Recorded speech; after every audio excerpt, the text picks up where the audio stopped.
and welcome. You are watching Head to Head. I'm Antonina Antosha with UATV. Political will and operational support, trust in institutions, and a critical mass of reform-minded local leaders were identified as four key elements of successful implementation of the ongoing reforms in Ukraine during the meeting of the European Committee of the Region's Task Force on Ukraine held in Brussels a week ago.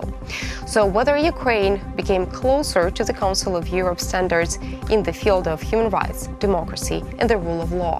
To discuss this, we welcome to our studio today Mårten Ehnberg, head of the Council of Europe office in Ukraine. Hello, and thank you for joining us. Thank you for having me.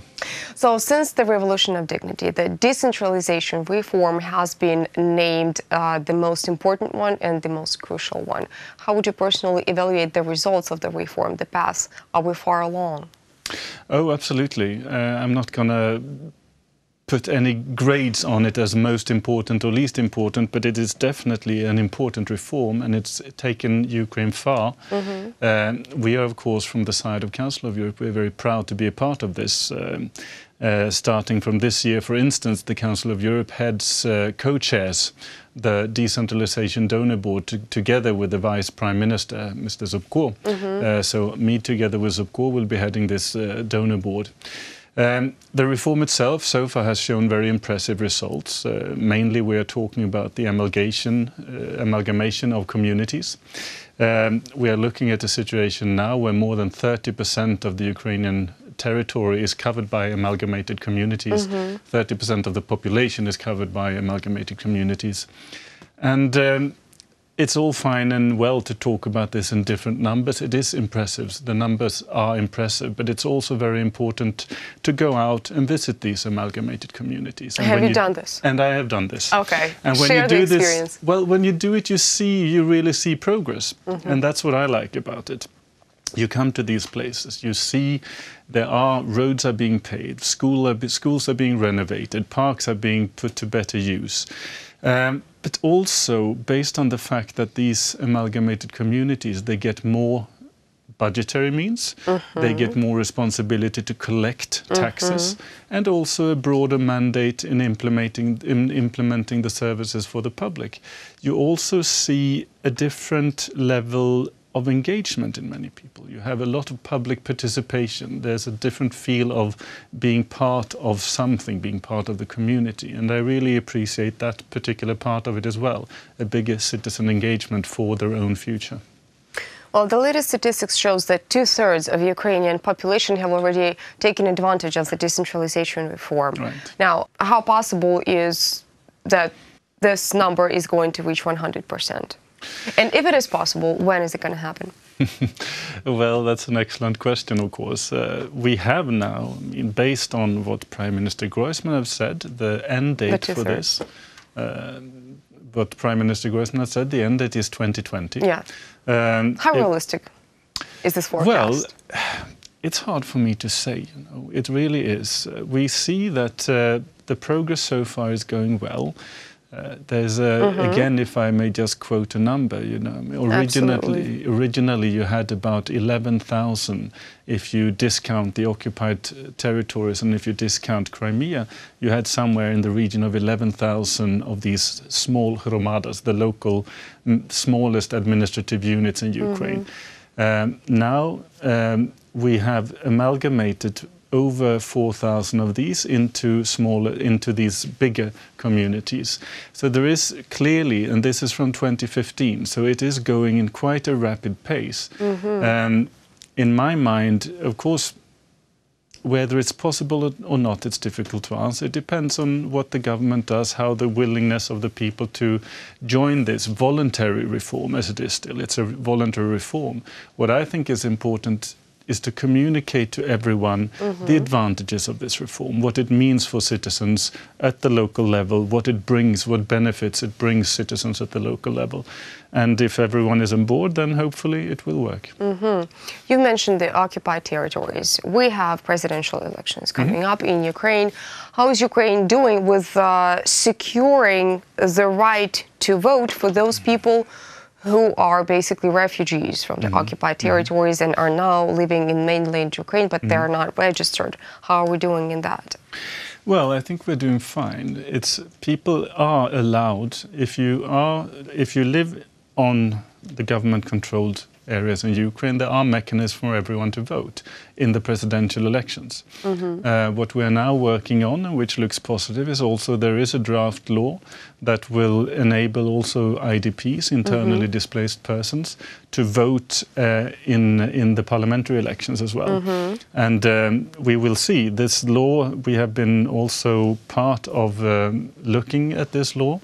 We think that the draft law that is in Parliament now would serve well to ensure that everyone on Ukraine-controlled, governmental-controlled territory has the right to vote also in the parliamentary elections.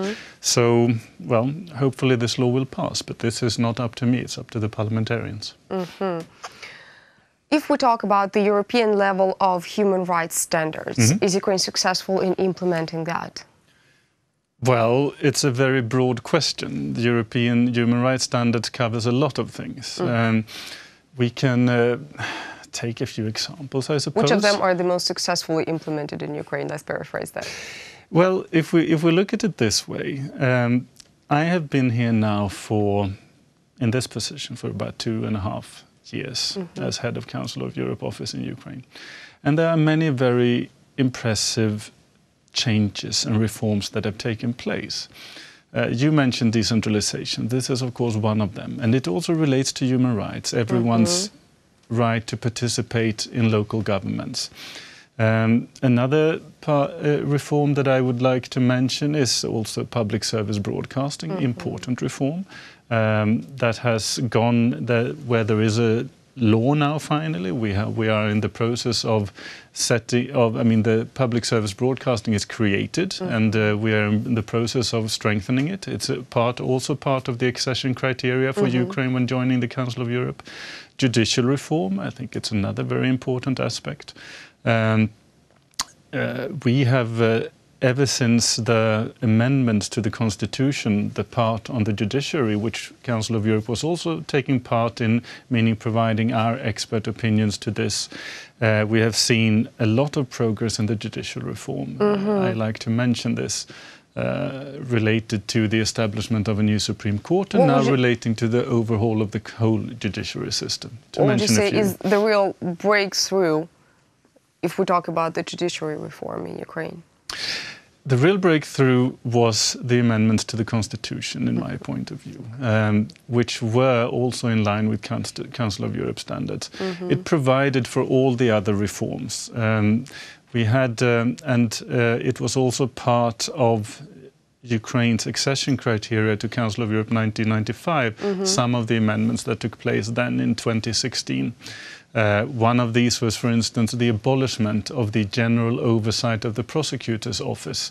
This was abolished 2016 with the new constitution. This is a very important step forward. Okay, judiciary and decentralization reform are obviously not the only reforms that are currently taking place in Ukraine. There is also healthcare, there's also, well, you've mentioned public procurement, but there is also public administration and the environment. Yeah.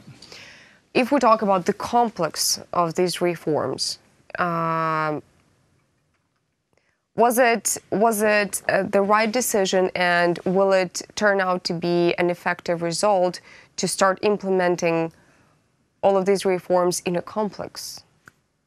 And which of these reforms are being implemented faster and more effectively, in your opinion? Well, you know, sometimes when you have these interviews, I feel a bit sorry for the host or the hostess like you, because don't be alone, my job. Because sometimes, you know, but my replies are a bit boring. And in this case, you know, when it comes to healthcare, when it comes to the environment, this is not part of the action plan because my job here is based on, well, my mandate, my office mandate, and the mandate I have as the head of the Council of Europe office. But what we do, we base all of our work on an action plan that we have elaborated between the government of Ukraine and the Council of Europe, and which is then adopted by the Committee of Ministers of the Council of Europe. This happened last February, on the 21st of last February. And this action plan, it covers the main the areas of Council of Europe. If you summarize it, it's democracy, human rights, and rule of law. So, for instance, we do not at the moment work in the field of environment. We do not work in the field of healthcare. All right, let's stay in the field of your jurisdiction. Let's say that it's been said a lot about the irreversibility of the reforms when they started being implemented. Are they really irreversible? I think this is an extremely difficult question to answer, and I know only one thing in this regard, and this is that from the side of the Council of Europe, we are here to support implementing the reforms. This is what we're going to continue to do, and in the areas where I work, we have seen, as I mentioned, significant progress.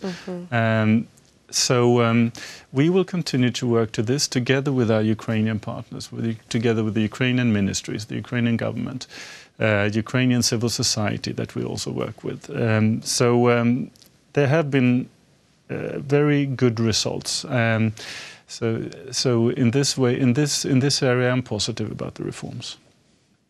So for the last question, it will be how will ordinary Ukrainians, ordinary citizens of Ukraine, feel the effect of the reforms that are in your field of administration once the reforms are totally, irreversibly and fully implemented? Well, I mean, the basics of this is, again, these areas, right? Democracy, rule of law, and human rights. And I think what we see when we do the opinion polls, we have carried out, for instance, an opinion poll on decentralization. We see there that there's a growing trend of the citizens of Ukraine that have felt the effects and that are positive about it. We have also, this is not done by the Council of Europe, but by other colleagues, they have done a reform on the judiciary. And it's interesting because if you look at the general trust of Ukrainians towards the judiciary, it might be not as high as we would like it to be. But if you look at the people who have experienced the new system, they are in general much more positive than the others. So little by little, when people experience firsthand these reforms, I think they will see that there are tangible results that they will enjoy from this. Thank you so much for coming here and clarifying. Thank you. That was Mårten Ehnberg. He's the head of the Council of Europe office in Ukraine. Thank you so much for watching UATV. Stay tuned for more.